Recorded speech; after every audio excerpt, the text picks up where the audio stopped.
అందరికీ welcome to Jyothi Shetty vlogs. ఇవాళ మా నాన్నమ్మతో బ్రేక్ఫాస్ట్ ప్రిపేర్ చేయించుకున్నాము. జొన్న రొట్టె తినాలనిపించి.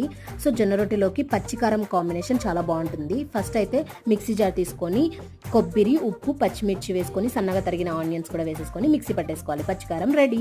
ఇప్పుడు ఫ్రై కోసం మరొక ప్యాన్ పెట్టుకొని ఆయిల్ వేసి ఆవాలు, జీలకర్ర, కరివేపాకు, ఆనియన్స్ వేసి ఫ్రై చేస్తూ పక్కన పెట్టేసుకోవాలి. ఇప్పుడు మిక్సీ జార్లో కొబ్బరి, ఉప్పు, పచ్చిమిర్చి వేసుకొని మిక్సీ పట్టేసుకొని తర్వాత ఒక 2-3 వెల్లుల్లి కూడా యాడ్ చేసుకొని మరొకసారి మిక్సీ పట్టేసుకోవాలి. ఇప్పుడు ఆనియన్స్ ఆల్రెడీ ఫ్రై అవుతూ ఉంటాయి కదా, అయ్యాక పసుపు వేసేసుకొని మనం ఆడించిన కారం కూడా ఇందులో యాడ్ చేసేసుకొని ఉడకపెట్టుకున్న మొటిక్కాయలు అలాగే చౌడేకాయలు అంటారు. మీ సైడ్ ఏమంటారో కామెంట్ చేసేయండి. మా సైడ్ అయితే చౌడేకాయలు అంటాము. సో చౌడేకాయలని కూడా వేసేసుకొని మంచిగా మిక్స్ చేసేసుకుంటే ఫ్రై రెడీ. ఇప్పుడు మా నానమ్మ చేసిన ఆ జొన్న రొట్టె స్మూత్గా చాలా బాగుంది. జొన్న రొట్టెలోకి పచ్చికారం అలాగే ఫ్రై నంచుకొని తింటుంటే.